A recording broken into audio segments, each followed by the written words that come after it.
Most people think wealth is a math problem. Earn more, save more, invest more. But for the top 1%, it's not math, it's psychology. They don't wake up asking, how can I get rich? They ask, how can I make my time compound? The poor trade hours for dollars. The middle class trade skill for salary. The wealthy trade patience for power. They think in decades, not deadlines. They know wealth doesn't come from intensity. It comes from longevity. Their game isn't about winning fast. It's about staying in the game long enough for the rules to bend in their favor. To the 1%, every day isn't a transaction. It's an investment in focus, patience, and perspective. In a world addicted to instant dopamine, delayed gratification is rebellion. The 1% understand that the real return on investment doesn't show up next quarter. It shows up when everyone else has already quit. They've trained their minds to endure the silence between cause and effect. When average investors panic because nothing's happening, the 1% quietly keep building. They understand the lag between planting and harvest. They aren't seduced by fast results because they know fast rarely lasts. Their patience isn't passive, it's strategic endurance. They see time not as a cost, but as leverage. That's why what feels slow to most people is actually compounding for them. The average person overestimates what they can do in a year and underestimates what they can do in 10. The 1% flip that equation. They stretch their vision far enough that temporary losses stop feeling fatal. That's why they can invest through crashes, build businesses through recessions, and stay calm when others panic. Their advantage isn't insider information. It's a longer attention span. Every decision is measured not by how it feels today, but by how it will look a decade from now. That's why they keep winning, not because they time the market perfectly, but because they never stop compounding while everyone else resets every few years. Money is emotional energy. For most people, it's tied to identity, ego, or survival. For the 1%, it's data, neutral and obedient. They don't celebrate wins too loudly or mourn losses too long. They treat money like a soldier, not a savior. That emotional distance gives them clarity. When everyone else is panicking, they see patterns. When others chase trends, they see cycles.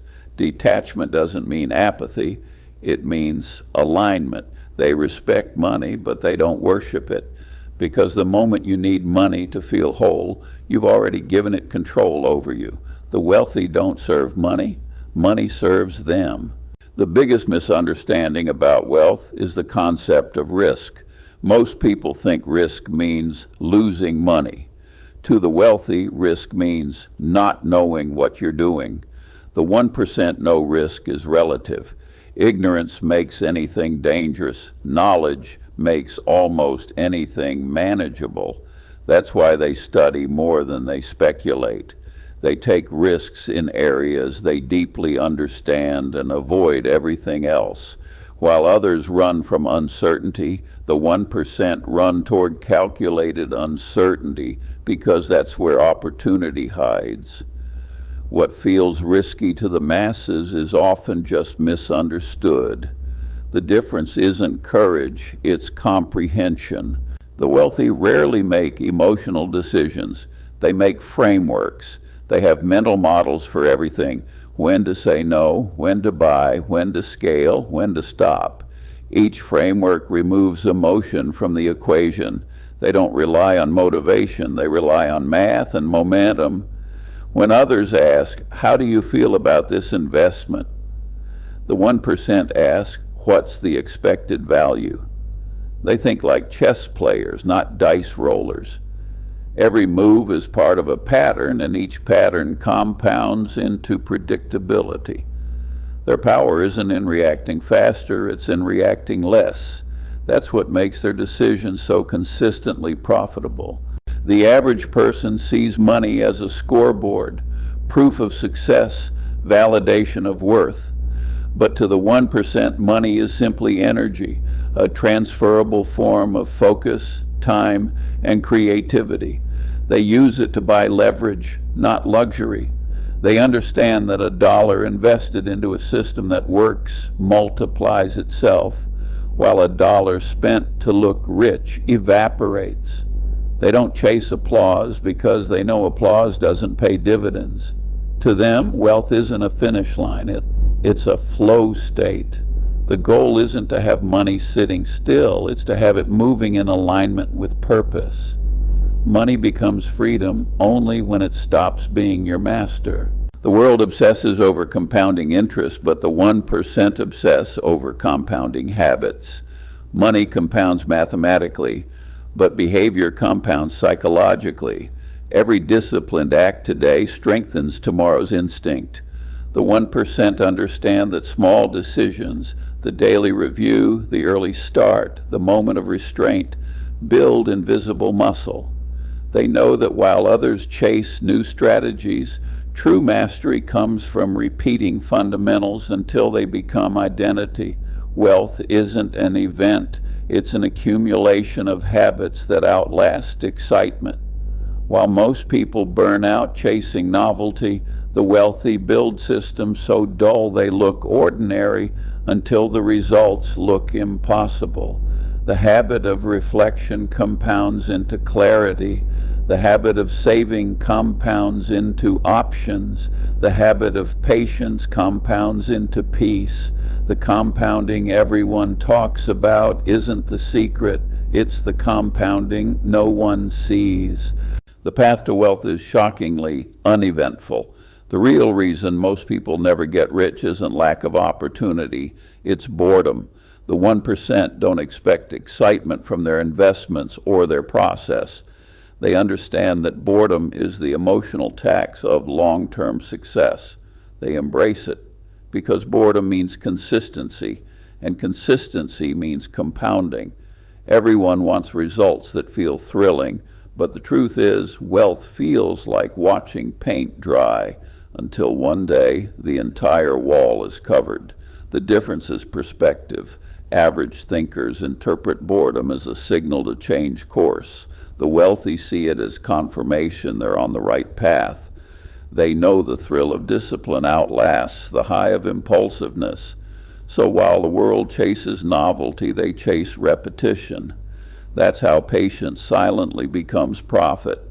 The 1% have a radically different relationship with uncertainty. They don't fear it. They price it in. Most people wait for certainty before making a move, but certainty doesn't exist in markets, business, or life. The wealthy don't seek guarantees. They seek asymmetry, situations where the potential upside is far greater than the downside. They understand that all opportunity lives in uncertainty. The more uncertain the outcome, the higher the potential return, because uncertainty keeps competition away. The poor view uncertainty as chaos. The 1% view it as optionality. They ask, what can I control? And then build systems that let them stay calm while everyone else panics. Uncertainty isn't a threat to them, it's a filter that removes the impatient. Before you can earn like the 1%, you have to think like them. And that starts with your money programming. Most people are raised in scarcity mode. They think every dollar spent is gone forever. The 1% think in abundance, not because they're reckless, but because they believe in regeneration. They see money like oxygen, something that flows through effort, value, and trust. Scarcity says, I can't afford that. Abundance says, how can I create the value to earn that? Scarcity hoards. Abundance circulates. Scarcity looks at risk and sees loss. Abundance sees leverage. This shift doesn't require millions. It requires a different lens.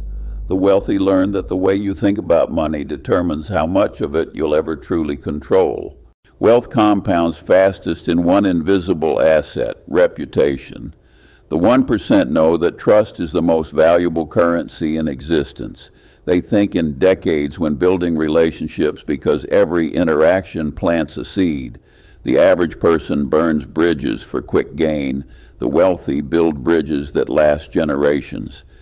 They understand that when your name carries weight, deals chase you instead of you chasing deals. They protect their reputation like they protect their capital, because both take years to build and seconds to destroy. Long-term wealth isn't built on manipulation or hustle. It's built on consistency and credibility.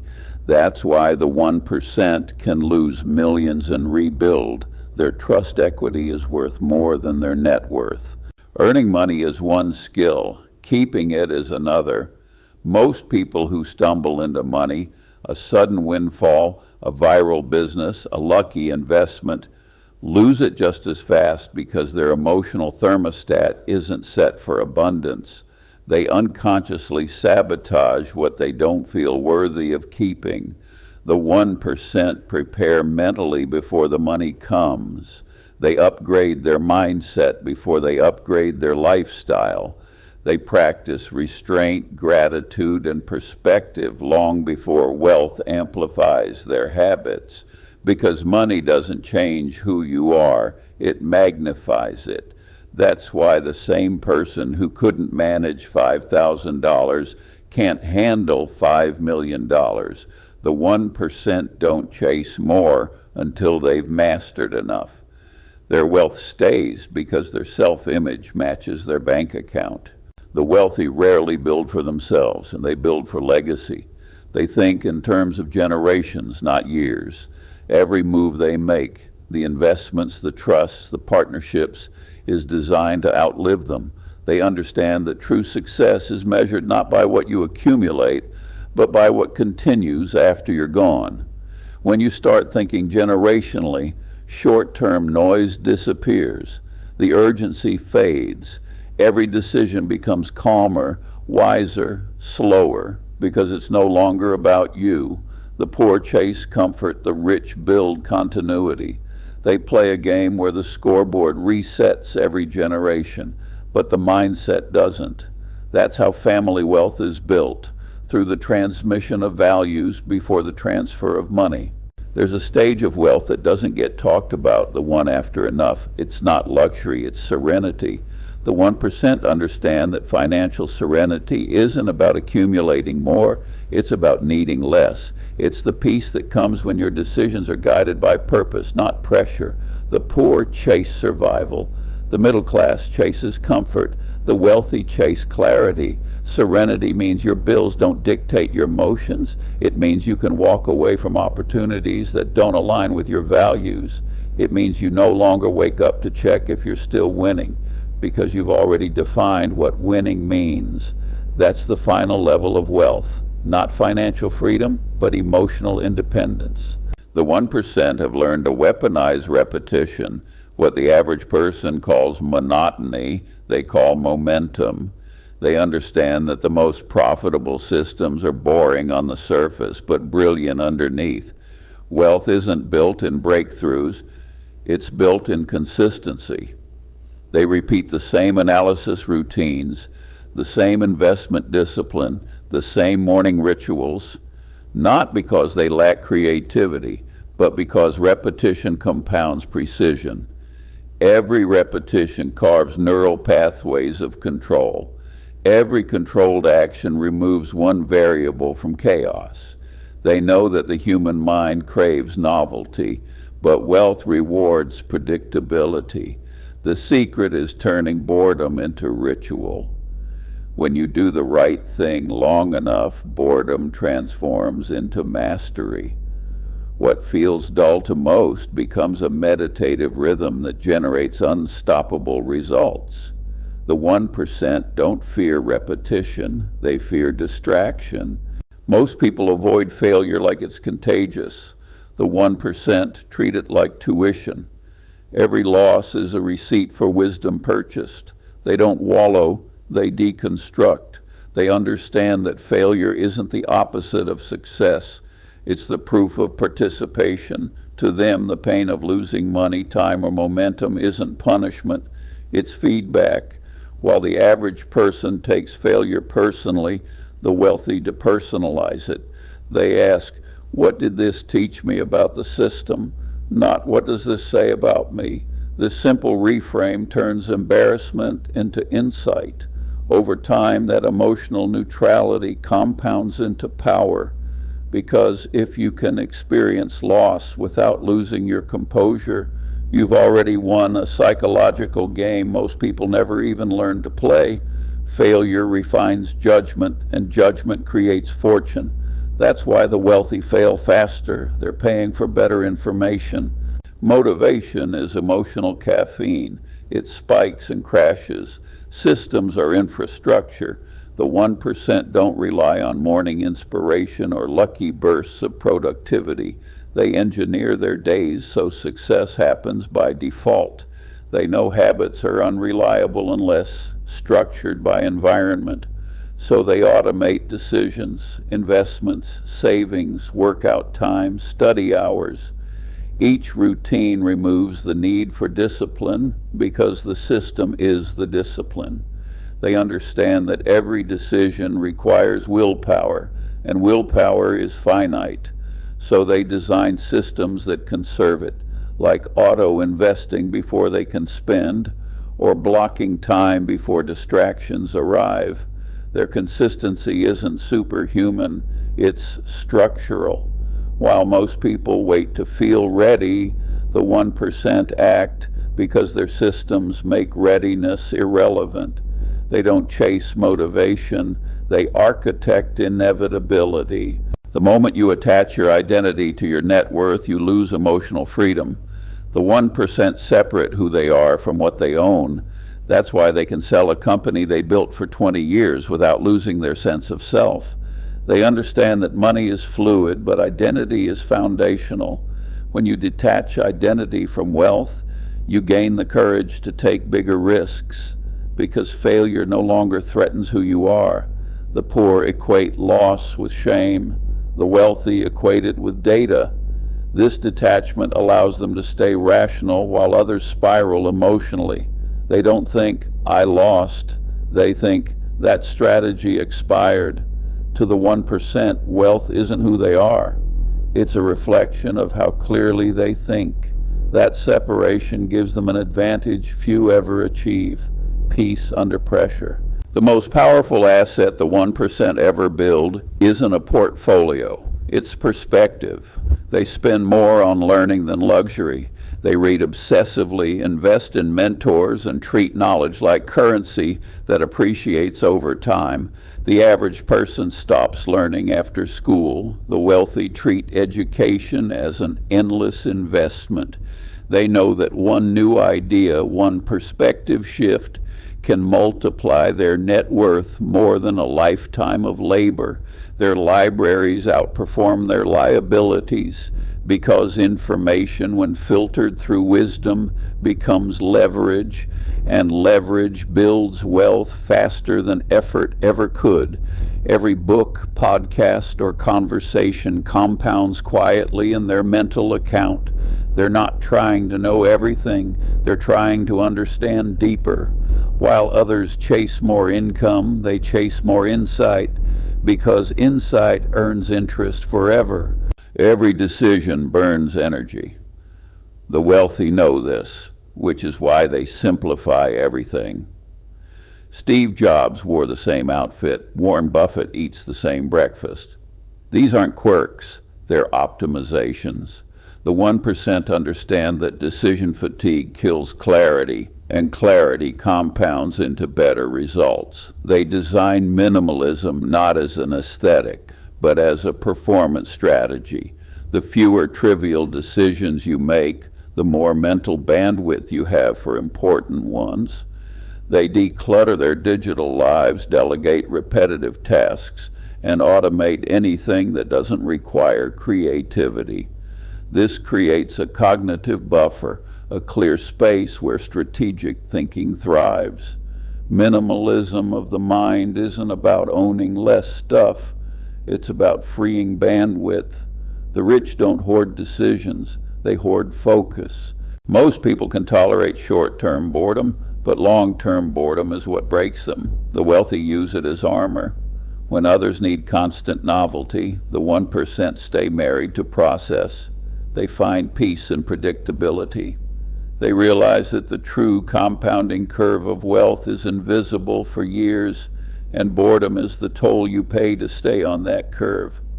While others abandon plans for faster gratification, the wealthy deepen their roots. The longer they endure monotony, the more exponential their results become.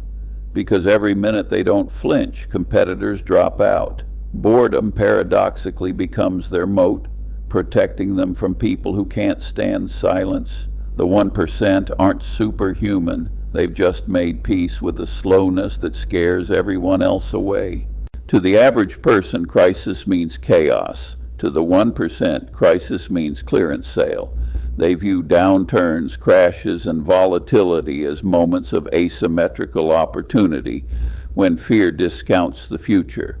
While the masses panic, the wealthy deploy. They know fear creates liquidity. Assets, ideas, and partnerships suddenly become available at prices logic can't justify. They don't rush in blindly. They prepare for these moments in advance with dry powder and calm nerves. Every crash transfers wealth from the reactive to the resilient. That's why crises don't make them rich. They reveal who was prepared. The 1% don't hope for disasters, but they welcome disorder because they know how to read it. To them, chaos is simply order they understand before everyone else does. To the 1%, freedom isn't about doing nothing, it's about doing only what matters. They learn that time ownership outranks asset ownership. True freedom begins when your calendar aligns with your values. The average person dreams of quitting work. The wealthy dream of meaningful work that doesn't depend on fear. They spend years building assets that buy back minutes, dividends, royalties, systems, because every reclaimed minute multiplies peace.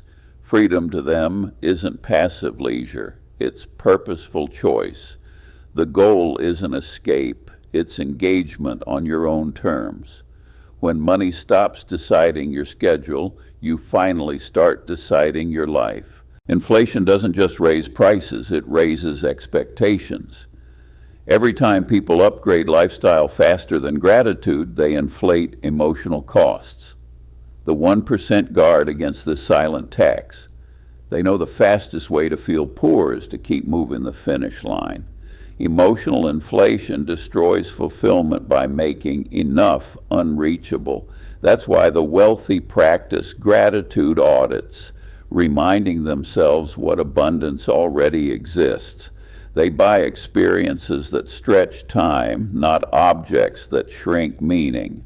They understand that happiness measured by possessions depreciates, but happiness measured by perspective compounds. The richest people aren't immune to inflation. They've just learned to peg their joy to appreciation, not accumulation. The truly wealthy don't fight time, they collaborate with it. Legacy thinkers build systems that function when they're asleep and foundations that endure when they're gone. They write books, establish funds, mentor successors. They know the purpose of wealth isn't immortality, it's continuity. Every dollar, lesson, and decision becomes a relay baton passed to the next runner. Their reward isn't recognition, it's relevance across generations. They design impact that compounds longer than any portfolio. Legacy to them is proof that value outlives the valuator. That's how they outsmart the clock, by turning time from an enemy into an employee. Wealth is built through focus, but preserved through optionality. The 1% concentrate intensely, then diversify intelligently. They go deep to master one domain, extract leverage, and only later expand.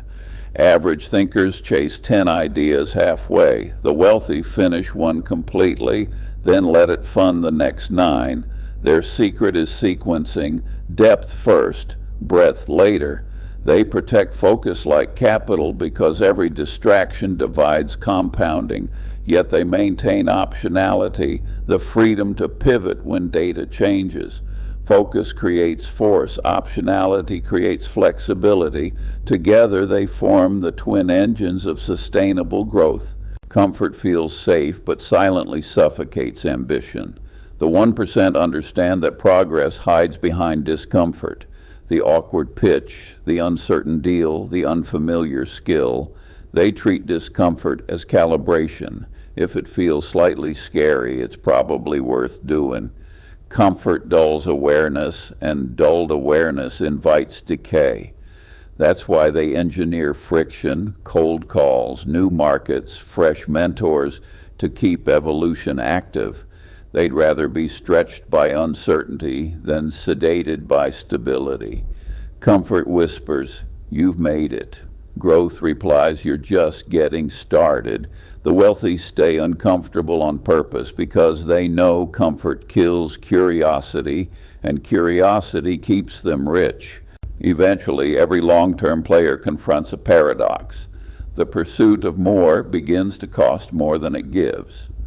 The 1% redefine abundance not as accumulation, but as alignment, having resources that match responsibility and purpose. Enough becomes a ceiling only for the greedy.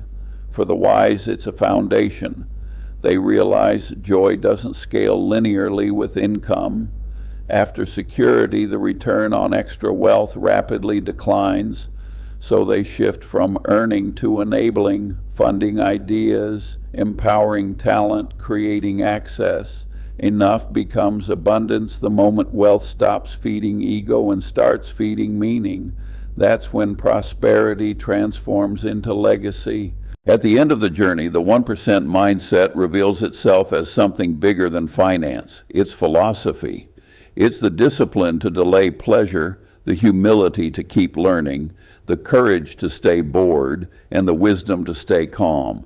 Thinking like the 1% means mastering time, not chasing trends, valuing process over outcome, letting patience perform the heavy lifting. The true reward isn't a number, it's a nature that's unmoved by panic, unshaken by loss, and untempted by shortcuts. That's the psychology of long-term wealth, to live in a world of noise and still move with quiet certainty.